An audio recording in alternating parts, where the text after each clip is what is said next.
Muy buenas noches, es un gusto saludarlos como siempre aquí en Sala de Prensa de Noticias Caracol Ahora, inmediatamente después de la edición central de Noticias Caracol.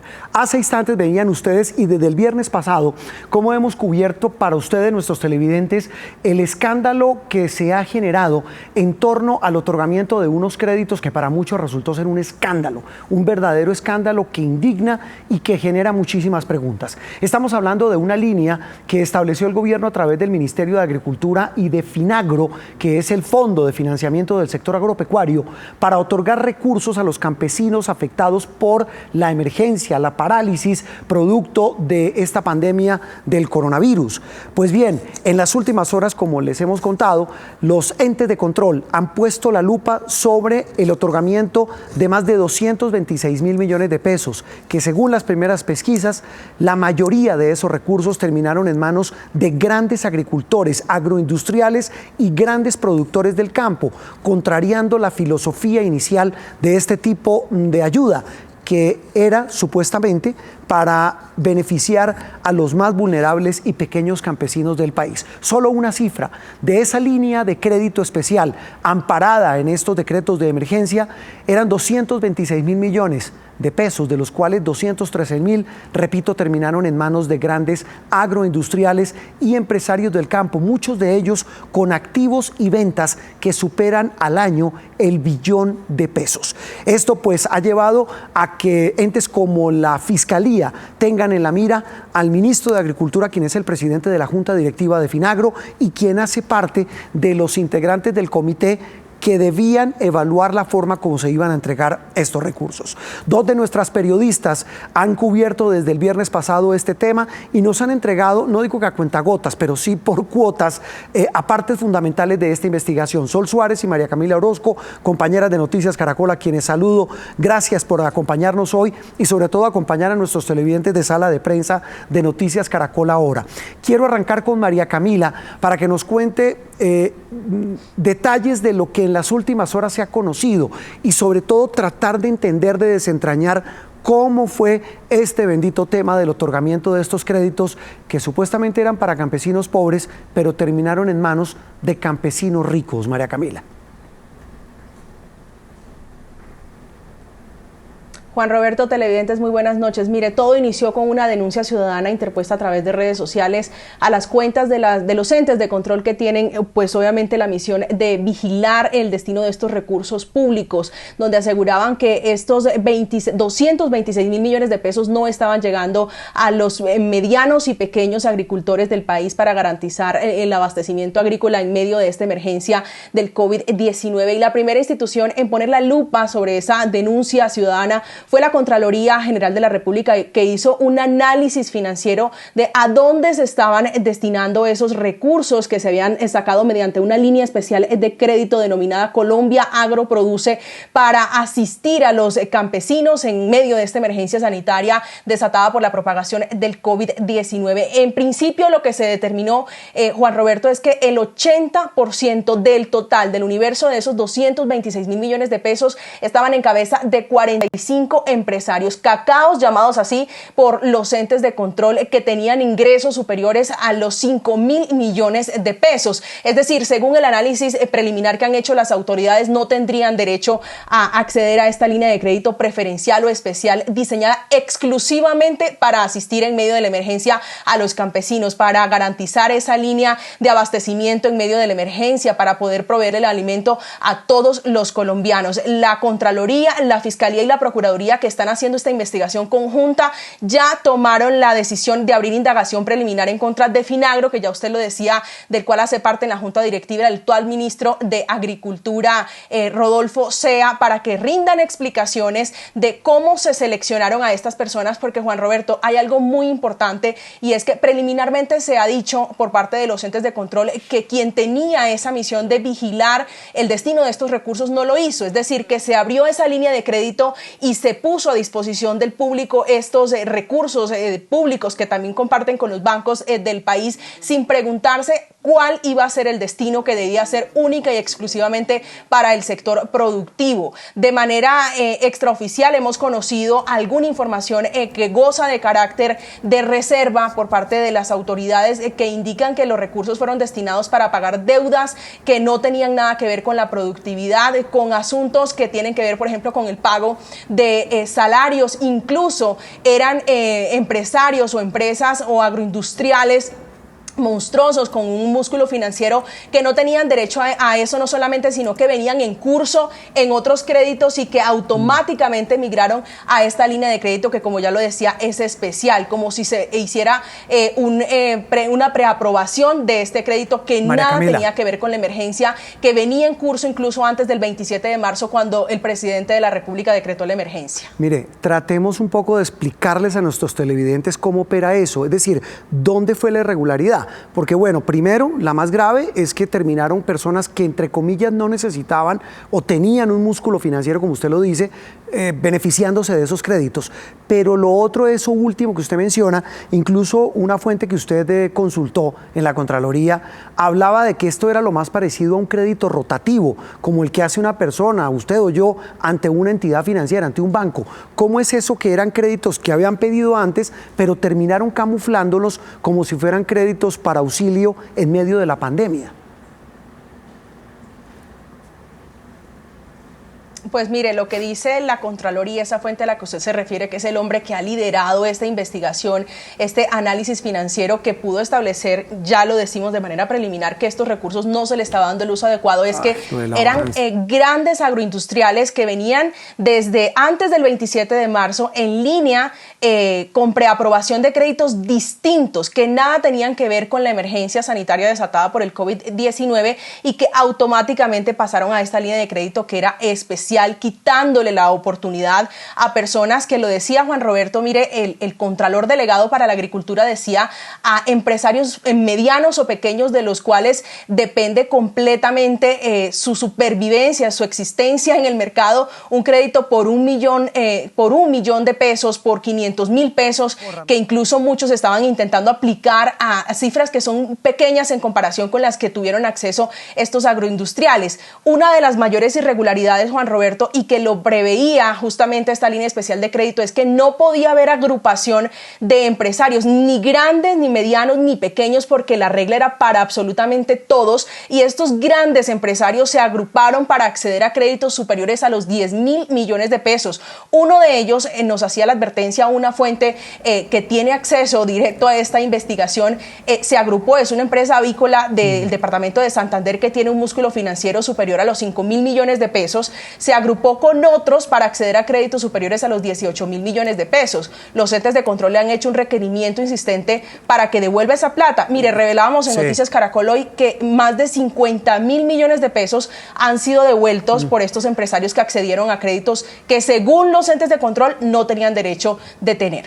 Mire, el tema ahora es verificar, ya voy con usted de nuevo, María Camila, verificar los efectos fiscales, las investigaciones disciplinarias y las investigaciones penales que tal vez pues revisten la mayor gravedad. Pero quiero ir con Sol Suárez, que no solamente ha estado cubriendo este tema de estas investigaciones, ya vamos a hablar, Sol, antes de hablar de los sobrecostos, porque usted ha hecho todo un análisis minucioso del tema de los contratos, que es otro capítulo de lo que hemos hablado en los últimos días, pero sobre este tema puntual, usted que habitualmente cubre información económica, ¿cómo se otorgan esos créditos? Esas líneas de préstamo especial de Finagro. Sí.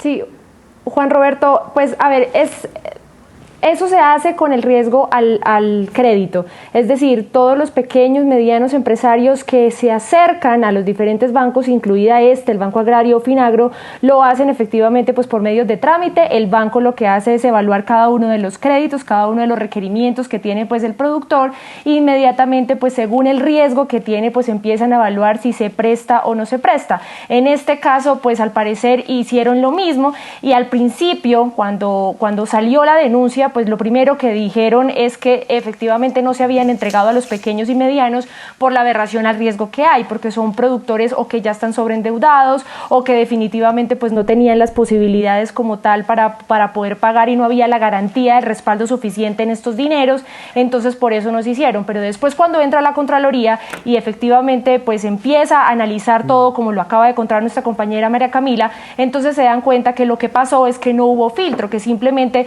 pues todos llegaron a pedir esos créditos, pero pues obviamente a los más robustos y a los que tenían cómo pagar, entonces sencillamente a esos fueron los que le prestaron. Hicieron un análisis de riesgo y sin determinar que estábamos en plena pandemia y sin determinar que efectivamente los pequeños lo necesitaban, inmediatamente le prestaron la plata a la persona que sí podía pagar. Dentro de también fuentes extraoficiales aseguran que hay comercializadoras dentro de estas personas o estas empresas que empezaron a prestar, y cuando ya efectivamente pues todo el escándalo se da, inmediatamente cerca de 8, 7, 10 más o menos empresas empezaron a devolver esos recursos. Son cerca de 33 mil millones de pesos los que devolvieron a Finagro, y pues que obviamente en estos momentos el ministro de Agricultura también asegura que va a evaluar el por qué estas personas, si fue por pánico al escándalo o si fue por otra cosa, que empezaron a devolver esos recursos. Definitivamente pues el proceso de otorgamiento de crédito se hizo de una forma normal, como siempre se hace en cualquier banco. Sin embargo, no tuvieron en cuenta que esos recursos eran para pequeños y medianos, y tampoco tuvieron en cuenta que en esta coyuntura pues se necesitaba que a esas personas les llegaran los recursos, sino que le prestaron a la gente que podía pagar. Sol, rápidamente, ¿qué papel juega ahí el ministro de Agricultura en esos otorgamientos de créditos?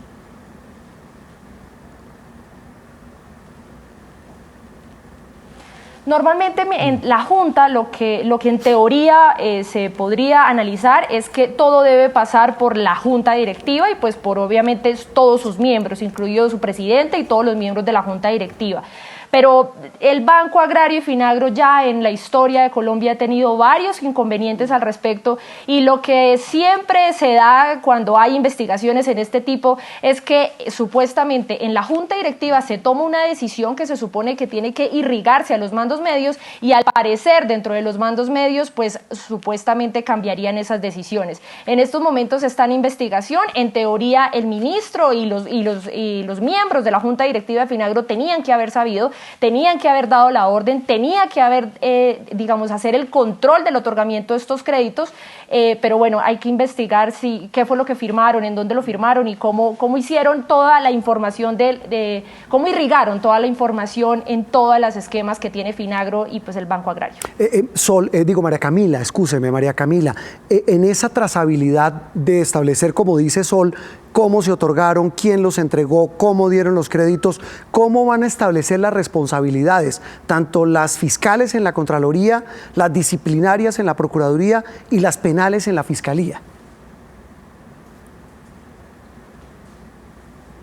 Mire, Juan, le decía yo que esta es una investigación que están haciendo de manera conjunta estos tres entes de control. Los vimos la semana pasada, el viernes de la semana pasada, cuando hicieron los anuncios en este frente, un grupo élite anticorrupción que ellos diseñaron para vigilar el destino de los recursos públicos que se están destinando para asistir en la emergencia por el COVID-19. Y para responder su pregunta, le quiero reiterar lo que hoy hablamos en Noticias Caracol. Uno de los entes de control que más avanzado está en esto para poder determinar dónde fue que se quebró la línea que debía ir recta para que estos recursos no llegaran a las personas que finalmente debían llegar. La Procuraduría le hizo 7 preguntas a Finagro y también al Ministerio de Agricultura en esta apertura de indagación preliminar, y una de ellas es que el nombre de la persona que diseñó la resolución por la cual se creó esta línea especial de crédito, el nombre de la persona, la resolución donde se emitieron todos los nombres de las empresas que finalmente iban a ser beneficiarias con esta línea de crédito, los criterios que se tuvieron para entregar estos créditos y quién determinó quién era mediano, Juan Roberto, gran empresario o pequeño empresario para entregar estos recursos. Hay un punto muy importante y es que ya estas entidades, Finagro y el Ministerio de Agricultura, le respondieron efectivamente a la Contraloría que no tenían ningún tipo de filtro, no tenían ningún tipo de control a la hora de entregar estos recursos públicos que, como lo decía, solamente tenía un límite y era 10.000 millones de pesos, límite que se desbordó, según lo que han dado a entender los entes de control a través de estas indagaciones preliminares, torciéndole el pescuezo, como se dice coloquialmente, a la norma o a lo dispuesto en esta línea especial de crédito. En materia penal, ¿estamos hablando de qué delitos?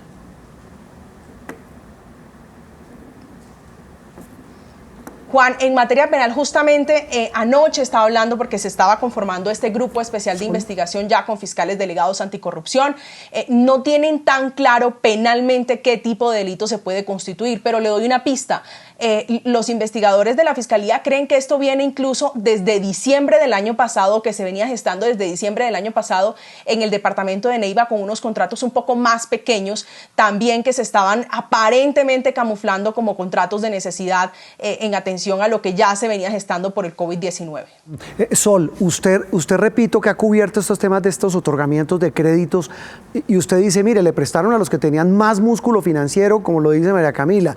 ¿Es habitual que estas líneas de crédito favorezcan a pequeños campesinos? ¿Les llega esa plata de manera efectiva?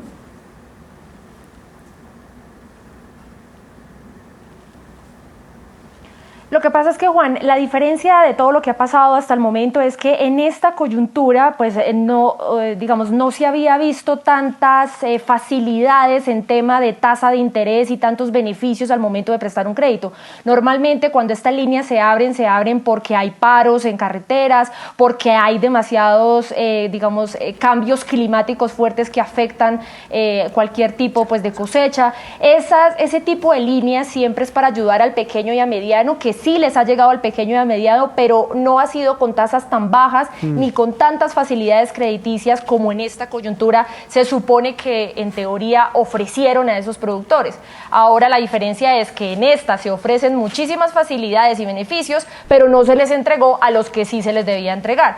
Y un dato adicional, se supone que en estos momentos, y el ministro lo sigue reiterando, hay 50.000 millones de pesos en tema de subsidio, 10.000 millones de pesos para los grandes productores que ven afectados por el COVID, 20.000 para mediano y 20.000 para pequeño. Significa entonces que estos 50.000 millones de pesos estarían siendo entonces trasladados, subsidiados a los grandes que se les entregó. Eso es extremadamente grave por lo que le estaba mencionando. Normalmente se abren estas líneas con subsidio menor, con tasa mucho mayor, y ahora que si hay más facilidades no les llegó a los que les tenían que llegar. Usted me corrige, además de los créditos baratos, ¿les van a dar subsidios a estos agroindustriales, Sol, si le entiendo?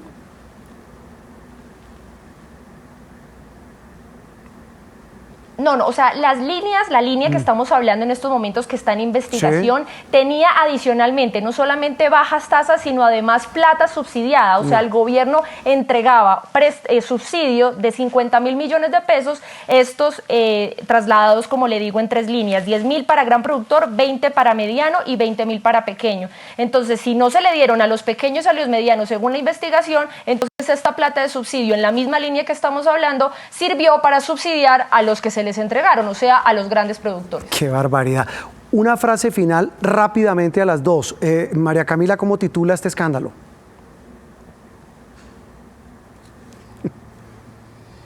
Bueno, Juan, yo sí creería que sería un nuevo agroingreso seguro, es decir, recordaba esta semana cómo tituló la revista Cambio en el 2009 cuando destapó. Yo creería que sí se puede comparar, Juan Roberto, porque es completamente el caso similar al de agroingreso seguro en el 2009, cuando se fraccionaron grandes fincas para beneficiar a grandes agroindustriales. Juan, una cosa antes de terminar, para que los televidentes tengan de pronto una concepción de lo que estamos hablando, porque cuando se habla de grandes agroindustriales, muy posiblemente no alcanzan a dimensionar. Mire el ejemplo que nos ponía una fuente de la Contraloría y que coincidía con la Fiscalía. Es que el gobierno o quien haya entregado estos subsidios puso a competir a un campesino que tiene 50 vacas con una empresa que tiene un capital de 5 billones de pesos, de 1 billón de pesos. ¿Cuál es la diferencia? Es decir, ¿en qué cambia? Y se hacía la pregunta este alto funcionario, 10.000 millones de pesos, ¿en qué cambia la realidad de una empresa cuyo músculo financiero es de 5 billones de pesos? Mientras que ese dinero sí puede cambiar la realidad de un campesino que está esperando en regiones apartadas del país, porque hay que hacer una una salvedad, y Juan Roberto, el 34.6% aproximadamente de estos créditos fueron aprobados a personas que estaban en Bogotá. Y la pregunta que se hacen las autoridades es, ¿la producción agrícola está en Bogotá o está en el campo? Y hay arroceros de diferentes regiones del país, ganaderos, en fin. Sol, el titular suyo, ¿cómo la titularía?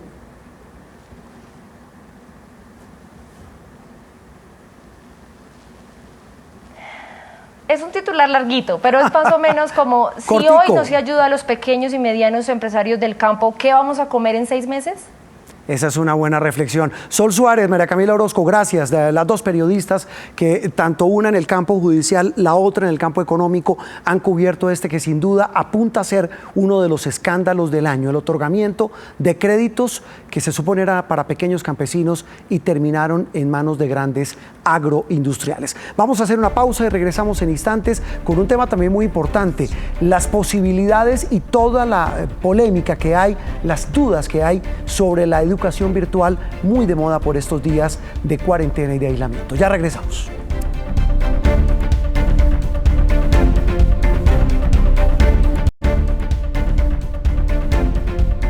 Estamos de regreso en Sala de Prensa, aquí en Noticias Caracol Ahora. Les decía antes de la pausa, antes del corte, que está muy de moda por estos días el tema de la educación virtual. De hecho, hemos hablado aquí en algunas oportunidades sobre lo bueno, lo malo y lo feo, lo que abre como interrogante el tema de los niños y los jóvenes que han tenido que, a la fuerza del confinamiento, tener que adaptar sus rutinas a estudiar en la casa, a hacer tareas, a asistir a clase, los papás a sufrir haciendo tareas con ellos y a enfrentarse a un mundo. Saludo de una vez a Juliana Gallego, nuestra compañera, mientras vemos estas imágenes. Repito, a un mundo en el que muchos no se veían metidos, porque si bien hay una familiaridad enorme de los niños y jóvenes con la tecnología, Juliana, el tema de la educación virtual es otra cosa. Buenas noches. Un tema retador, yo diría lo bueno, lo malo, lo feo y lo retador que está haciendo todo este tema de la educación virtual, Juan Roberto. Es un tema muy complejo para padres que no habían migrado a todo este proceso digital o que apenas están llegando a esa transformación, para profesores y por supuesto para alumnos. Yo diría que de verdad esa cadena, los alumnos son casi que los que más se han adaptado, para los profesores y para los padres, muy complicado. Usted planteaba hoy, la veíamos hoy en Noticias Caracol a mediodía y ahora hace un rato, hablando precisamente de la cantidad de posibilidades que hay para acceder a esa educación virtual. ¿Qué tan amplio es el abanico de posibilidades, Juliana? Pues mire, el abanico sí es muy amplio. Yo pondría además sobre la mesa dos cosas, y es, la primera es que no todo el mundo tiene acceso a la conectividad, y eso ya lo hemos hablado acá. Entonces eso muestra también una brecha muy gigante en nuestro país, y es los niños que están teniendo acceso a internet tienen, digamos, garantizado esa educación, que además es un derecho, por supuesto. Pero los niños que no lo tienen, entonces han tenido que acceder a otro tipo de recursos, y es la televisión y la radio. Yo creo que un poquito a eso es a lo que se remite todo este tema, y es cómo se han utilizado otras posibilidades que no son solamente la red. Y por otro lado, además, que las plataformas pues valen, Juan Roberto, y de eso era lo que hablaba yo un poco al mediodía, y es, si se quiere una educación de calidad, se requieren plataformas que tengan costo y que las instituciones o las personas naturales deban asumirlas, porque no puede ser que se convierta en la educación manejar cualquier plataforma, o sea, venga, nos conectamos por la plataforma que sea, por Skype o por Zoom o lo que sea, y hacemos la clase por ahí, ¿no? Porque eso tiene posibilidades muy cortas de tiempo, por ejemplo, y de acceso a lúdicas y a cosas que los niños necesitan más allá de estar conectados. Eso le iba a preguntar. La educación virtual parece haberse convertido solamente en aparecer en estas plataformas, en estas cajitas virtuales donde se ven, donde a veces están en reuniones sociales, hablan con los amigos y a veces están en clase. No. ¿Eso va más allá? ¿Qué más debería tener una plataforma de esa? Por supuesto, mire, las plataformas que están hechas para eso y que los expertos hablan de que realmente están hechas para eso, tienen cómo, digamos, decirle al docente cómo hacer las clases, o sea, cómo capacitar al docente para hacer las clases, cómo capacitar al padre para que también sepa cómo coordinar a su hijo para hacer las clases. Eso todo dentro de la plataforma. Son plataformas además que tienen un apartado especial para inglés, un apartado especial para deportes, un apartado especial para matemáticas, horarios de los días, que los niños pueden tener ahí su cronograma como si fuera el del colegio, corte para descanso, corte para el almuerzo, posibilidades para que suban las plataformas a las tareas y de ahí ser evaluados. Son plataformas robustas y eso, las plataformas que son para conversar o para hacer una charla pues con varios amigos no lo tienen. Ese es el problema, que estamos empezando a migrar, pero migrar de una forma muy precaria sin necesidad de pagar, y tampoco se trata de eso. Mire, uno hablando con profesores, con padres de familia, todos que están entre desesperados, tratando de entender y lo más importante, Juliana, hablando con los pelados, con los niños y los jóvenes, prácticamente todos dicen, pues sí, yo estoy cumpliendo, pero aprendiendo pocón. Exactamente, pocón. Que también a eso van los contenidos, porque si usted tiene una plataforma que le puede ayudar a generar esos contenidos, pues obviamente usted va a tener una educación de calidad, pero si usted lo único que está haciendo es conectarse, pues no va a generar esa calidad. Y ojo, porque empieza entonces la deserción. Claro, si un pelado de universidad lo que está viendo es que un profesor se está conectando a mirar a ver qué le cuenta a través de una pantalla, y que si le empieza a funcionar mal le dice, ay no, nos vemos otro día porque esta plataforma no está funcionando bien, pues obviamente usted no va a querer pagar por ese tipo de contenido educativo. Usted necesita tener una plataforma robusta. A eso es a lo que yo voy con los contenidos de calidad, porque es muy complicado para los estudiantes también. Mire, algunos están en unos espacios en las casas que son, Juan Roberto, muy complicados, en espacios difíciles de estudiar, y si además la plataforma lo único que es Skype por 40 minutos, pues me siento abandonado, o sea, no estoy aprendiendo nada por eso, porque no tengo la plataforma necesaria, porque no tengo además las ayudas pedagógicas. No todos los profesores tienen la creatividad para poner a inventarse, digamos, ejercicios cada 20 minutos, que venga y hagamos esto, una evaluación a través de otra plataforma. Eso no todos tienen la misma creatividad. Mire, eso que usted menciona, digamos, es lo malo, si uno puede decir lo malo y lo feo, pero también veamos la otra cara de la moneda, y se lo digo por gente muy cercana a mí.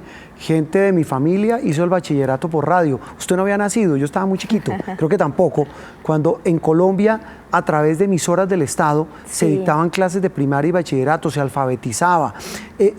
Uno diría, las clases virtuales no sirven, como lo estamos hablando, generan muchas dudas, pero entonces, ¿cómo hace, por ejemplo, la gente que estudia a distancia? Hay una universidad que es la Universidad Abierta de Distancia. Sí, claro, no. Lo que yo creo no es decir que no funcionan, sino que tenemos que empezar a perfeccionarlas, a profesionalizarlas. Pero además, ¿cómo lo hacían a través de la radio? A mí me parece es un ejercicio muy interesante que se está dando ahora con las radios comunitarias, y es que a partir de la Secretaría de Educación se está generando contenidos para que esos niños que están tan alejados y realmente no pueden tener virtualidad, pues tengan acceso a través de la radio, y son programas pues de 1 hora o de 2 horas ya contados, ya hechos, que por ejemplo pueden enseñar una clase de matemáticas así. Yo creo que es muy posible, claro que es muy posible, y se está viendo ahora. Además, la Secretaría de Educación también tiene plataformas y páginas para que los niños se conecten a ciertas horas a través de la televisión también. Entonces, la televisión pública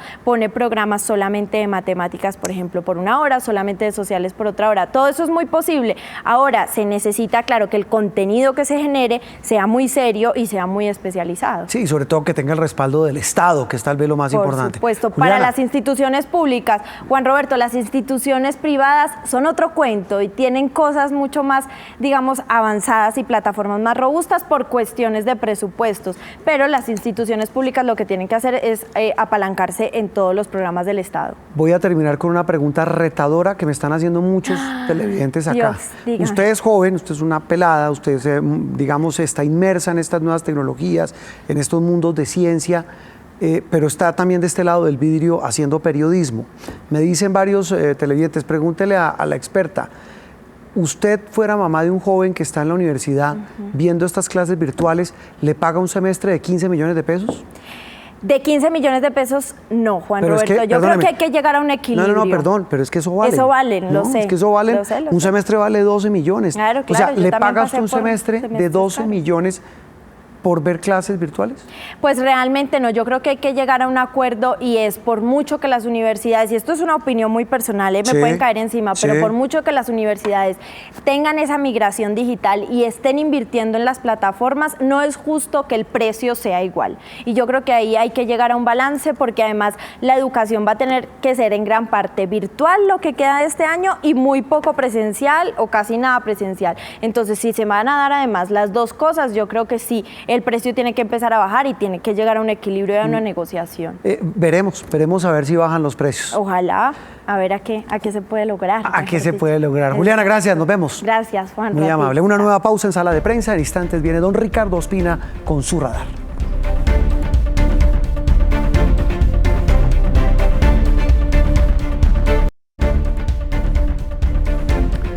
Regresamos para darle el paso a nuestro amigo y compañero don Ricardo Ospina, que sigue en teletrabajo, ya completa, si no estoy mal, casi 7 semanas trabajando desde la casa. Don Richie, su radar de hoy.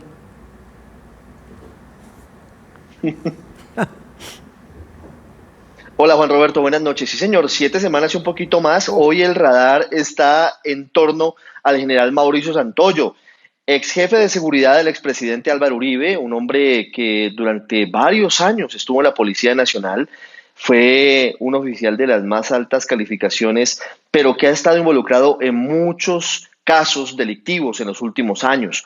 Regresó a Colombia en abril del año pasado, luego de purgar una pena en Estados Unidos por vínculos con el narcotráfico. Y hoy la Fiscalía decidió dictarle medida de aseguramiento. Esto quiere decir que mantendrá al general Santoyo en la cárcel por 2 delitos, por enriquecimiento ilícito y por lavado de activos, porque encontraron las autoridades colombianas que el general Santoyo habría recibido más de 1.700 millones de pesos de los grupos paramilitares y de bandas como la Oficina de Envigado y otros grupos criminales entre 1999 y el año 2009, para favorecerlos entregándoles informaciones sobre operativos en su contra u otro tipo de datos privilegiados que él tenía como oficial de la República.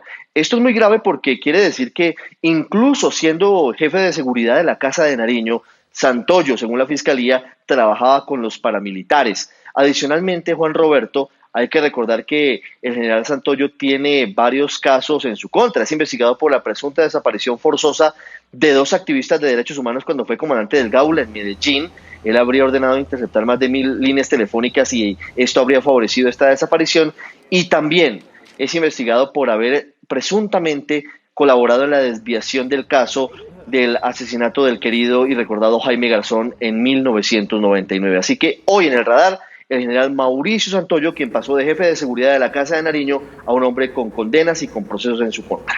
¿Cómo le cambió la vida a este hombre? Don Ricardo Ospina, el radar aquí en el final de Sala de Prensa. Terminamos. A continuación, Signo Pesos en Noticias Caracol Ahora. Feliz noche para todos. Nos vemos mañana, Dios mediante.